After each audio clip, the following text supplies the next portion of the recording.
Assalamualaikum warahmatullahi wabarakatuh. Selamat pagi anak-anak.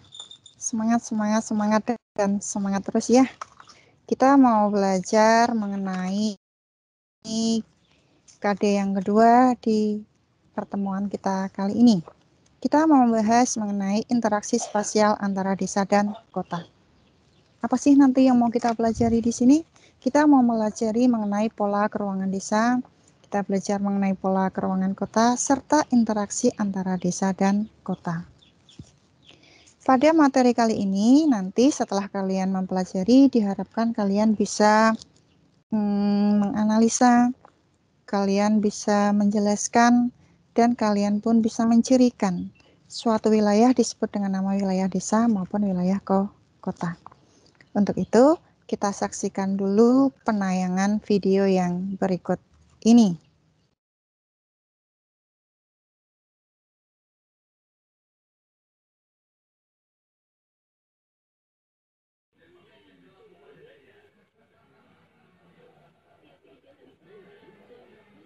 Sebagian besar masyarakat Indonesia bertempat tinggal di desa. Desa ini nanti akan mempunyai peranan yang penting dalam pembangunan, karena desa mempunyai potensi desa. Potensi desa adalah segala sesuatu yang dimiliki oleh desa untuk kemakmuran rakyatnya. Ada dua, sumber daya fisik dan sosial. Ciri-ciri desa. Ciri yang pertama, kepadatan penduduknya rendah.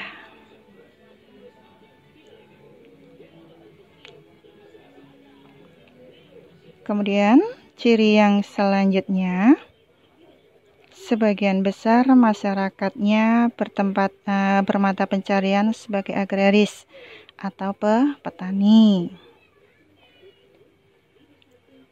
Nah, ini dikarenakan desa masih mempunyai jenis tanah aluvial yang baik, serta iklim yang baik dan kebutuhan air yang mendukung. Di samping itu, ada juga yang bermata pencarian sebagai peternakan, misal peternakan sapi dan peternakan kambing.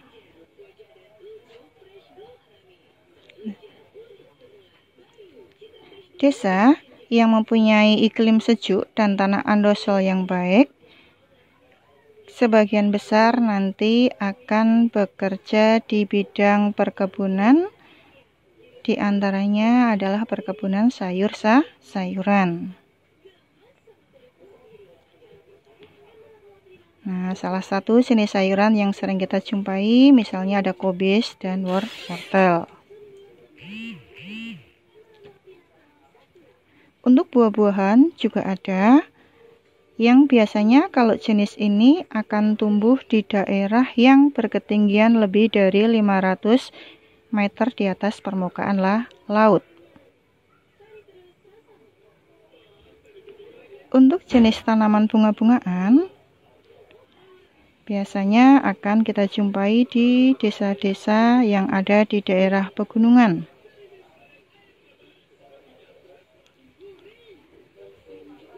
Nah, biasanya kalau di tempat kita jumpai di daerah Bandungan ya, di sana sangat optimal. Jika potensi desa itu mempunyai potensi air yang banyak, maka wilayah itu akan digunakan untuk pengembangan bidang perikanan. Nah, untuk ciri sosial sebuah desa bersifat gemenskap.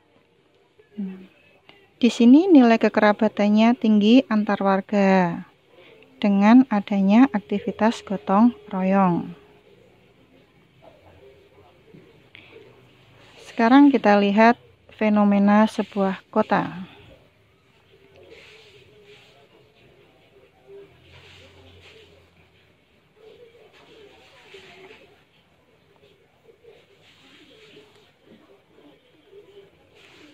Masyarakat kota bersifat gemenskap atau individual.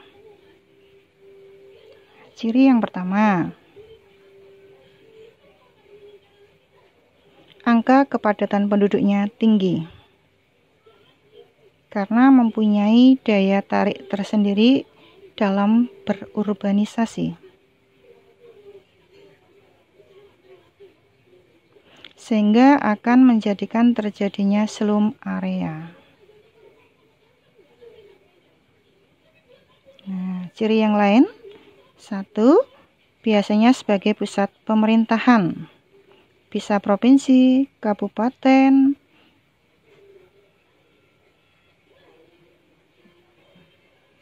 Ciri yang kedua, sebagai pusat perekonomian.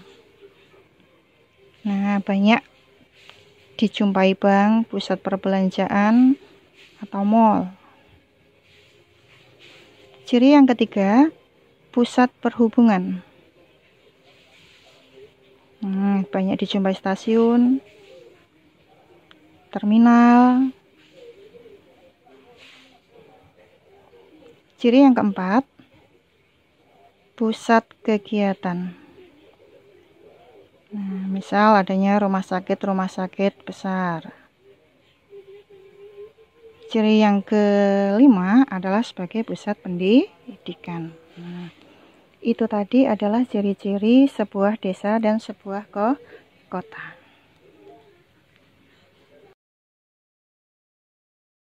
Setelah kalian saksikan penayangan video yang berikut tadi, maka kita akan bisa menyimpulkan sekilas mengenai apa itu sebuah wilayah disebut dengan nama wilayah desa. Jadi, sebuah desa itu nanti untuk tiap-tiap daerah akan mempunyai istilah yang berbeda-beda. Kita menyebut dengan nama desa itu hanya kita jumpai di wilayah Jawa saja. Untuk daerah-daerah lain yang ada di Indonesia, istilah-istilah desa itu menggunakan istilah atau bahasa mereka masing-masing. Misalnya untuk wilayah Aceh, kita menyebut nama desa itu dengan sebuah kampung.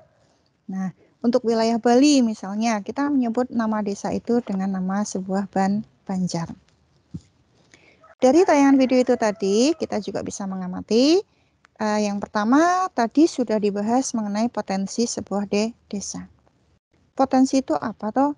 Potensi adalah apa yang ada di desa itu nanti yang bisa dimanfaatkan untuk kesejahteraan masyarakatnya. Potensi pun ada dua, ada potensi fisik dan ada potensi sosial. Yang disebut dengan potensi fisik, jika potensi itu berupa sumber daya alam atau lingkungan alam, benda mati yang ada di desa tersebut. Sedangkan untuk lingkungan sosial atau potensi sosial, biasanya potensi ini berasal dari sumber daya manusianya yang sudah mengolah sumber daya alam yang ada tadi. Kemudian yang kedua, dari penayangan video itu tadi, kita juga bisa melihat mengenai ciri-ciri sebuah desa. Ciri itu tadi pun juga bisa kita bedakan menjadi dua. Ada yang disebut dengan nama ciri fisik dan ciri sosial. Ciri fisik sebuah desa berarti ciri itu yang hubungannya dengan lingkungan alam. Sedangkan ciri sosialnya adalah ciri yang ada hubungannya dengan kondisi masyarakat sekitarnya. Sekarang kalau kita lihat, coba kalian pahami dulu, kemudian saya mau tanya. Kita atau kamu itu sekarang tempat tinggalnya berada di mana? Kalau saya contohkan, saya sendiri, saya masih berdomisili atau saya masih bertempat tinggal di sebuah desa. Kenapa? Karena dari sekian ciri yang ada itu tadi, wilayah tempat tinggal saya masih memenuhi kriteria yang itu tadi. Entah itu hanya terpenuhi oleh satu kriteria, wilayah kita tetap dikategorikan oleh sebuah desa.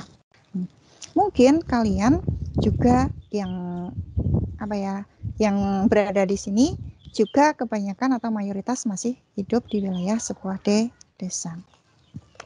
Untuk wilayah Kendal sendiri, kita amati ya, yang disebut dengan nama kotanya itu mana toh? Nah, kota Kendal itu kalau kita amati baru dari Kodim sampai ke Polres. Itu yang benar-benar disebut dengan nama sebuah kota. Walaupun nanti pengembangan kotanya, kalau di sebelah barat itu di daerah Patebon. Kemudian kalau sampai ke sebelah timur itu nanti kita menjumpai batas kotanya berada di daerah Brangsung.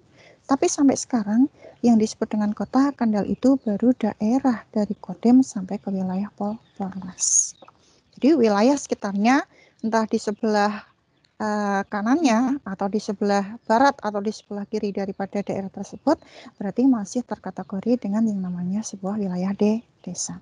Walaupun wilayahnya desa yang dekat dengan sebuah kota itu nanti akan lebih dulu maju menjadi kota dibandingkan daerah-daerah yang jauh berada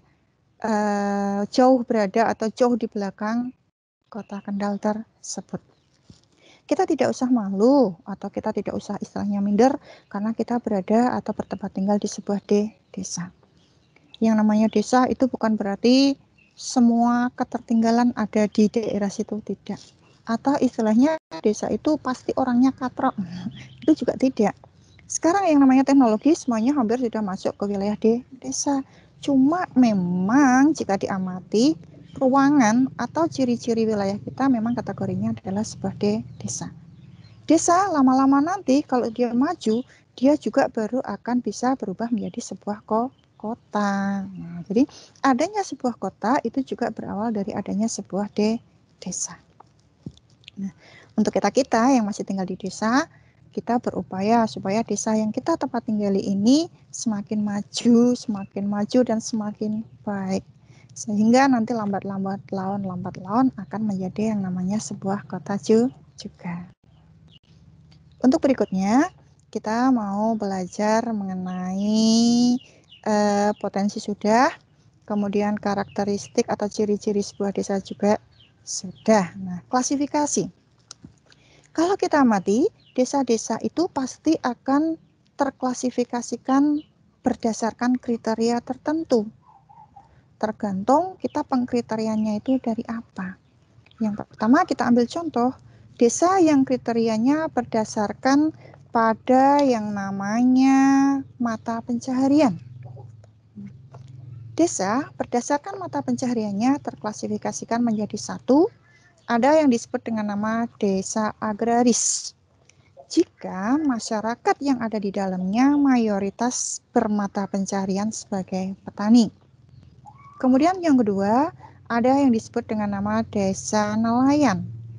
Jika mayoritas masyarakat yang ada di dalamnya bekerja dengan menangkap ikan atau sebagai seorang nelayan. Kriteria yang ketiga yaitu desa yang disebut dengan nama desa industri. Jika masyarakat yang berada di dalamnya di sini bekerja di sektor industri atau di sektor jasa.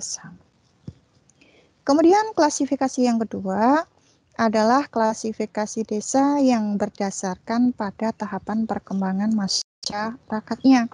Nah, ini yang sering kita jadikan sebagai acuan desa kita itu sudah menjadi desa yang maju atau ada sebuah desa yang tertinggal.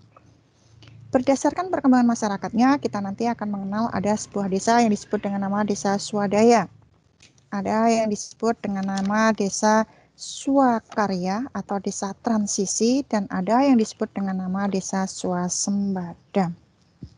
Secara sekilas kalau kita lihat, sebuah desa dikriteriakan sebagai desa swadaya jika desa ini ibaratnya masih agak jauh tertinggal atau wilayah ini jauh dari pusat pemerintahan kota.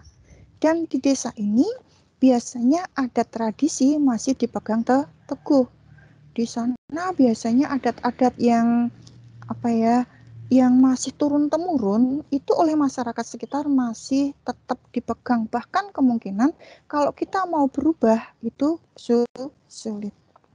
Kemudian yang kedua adalah desa swadaya atau desa yang kedua adalah yang disebut dengan nama desa swakarya atau desa transisi. Desa ini berasal dari desa swadaya yang sudah mau menerima perubahan. Nah, desa transisi berarti desa ini dari yang tadinya desanya agak tradisional sudah mau menerima perubahan sehingga dia sudah menjadi desa yang maju. Barulah kriteria desa yang terakhir adalah yang kita sebut dengan nama desa swasembada. Desa ini kebanyakan sudah kita jumpai di tempat tinggal kita di wilayah Kendal. Jadi yang namanya desa swasembada itu desa yang sebentar lagi sudah akan menjadi sebuah kota.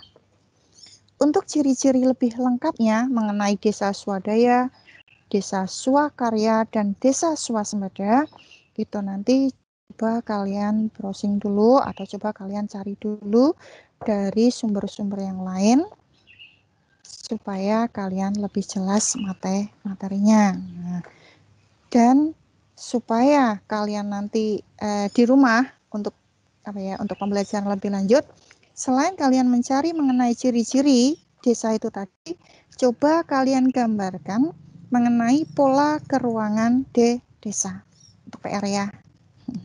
Nah, untuk pertemuan kali ini saya cukupkan dahulu. Sampai jumpa di pertemuan geografi yang akan datang. Saya akhiri. Wassalamualaikum warahmatullahi wabarakatuh.